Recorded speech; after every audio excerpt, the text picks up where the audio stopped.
Hello అందరికీ ఈరోజు అటుకులతో లడ్డు చేసాము. చాలా టేస్టీగా చాలా పర్ఫెక్ట్గా వచ్చింది. ఎలా చేసామో ఈ వీడియో చూసే ముందు నా ఛానల్ మీరు సబ్స్క్రైబ్ చేసుకోకపోతే సబ్స్క్రైబ్ చేసుకోండి. పక్కన ఉన్న బెల్ ఐకాన్ ట్యాగ్ చేయండి. ఏ వీడియోలు పోస్ట్ చేసినా నోటిఫికేషన్ అనేది వస్తుంది. ఫస్ట్గానే పెనం పెట్టుకొని ఒక గ్లాసు అటుకులు వేసుకొని బాగా ఫ్రై చేసుకోవాలి.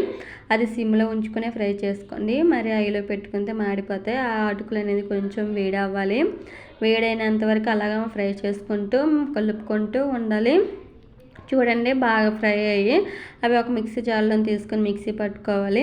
మళ్ళీ అదే పెనంలో కొంచెం కొబ్బరి ముక్కలు వేసుకోవాలి. వెండి కొబ్బరి వేసుకొని ఫ్రై చేసుకోవాలి. వాటర్ అనేది ఉంటుంది కదా, వాటర్ పోయినంత వరకు వేడి అవ్వడానికి కొంచెం ఫ్రై చేసుకోవాలి. అది ఫ్రై అయిన తర్వాత మిక్సీ బౌల్లో తీసుకొని ఒక యాలకులు లేదా ఒకటి లేదా 2 యాలకులు వేసుకొని కొంచెం బెల్లం తురుము వేసుకోవాలి. అరకప్పు ఇలాగ వేసుకొని అది మిక్సీ పట్టుకోవాలి. బాగా మెత్తగా మిక్స్ అయినట్టు పట్టుకోవాలి.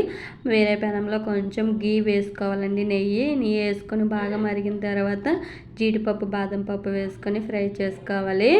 అవి ఫ్రై అయ్యి బాగా ఫ్రై చేసుకోండి. సిమ్లో ఉంచుకొని ఫ్రై చేసుకోవాలి. ఇప్పుడు మనము బెల్లం తురుము కొబ్బరి తురుము మిక్సీ పట్టుకోం కదా, అది ఇప్పుడు అటుకుల పిండిలోనే వేసుకోవాలి. మిక్సీ వేసుకొని కలుపుకోవాలండి. ఆ తర్వాత వేడిగా నెయ్యి వేసుకోవాలి. అది వేసుకొని వేడిగా ఉంటుంది కదండి, స్పూన్తో ఇలా కలుపుకోవాలి. అది కొంచెం అది వేడైనప్పుడే మనము స్పూన్తో ఇలా కలిపినది కొంచెం చల్లారిన తర్వాత చేయితో కలుపుకోవాలి.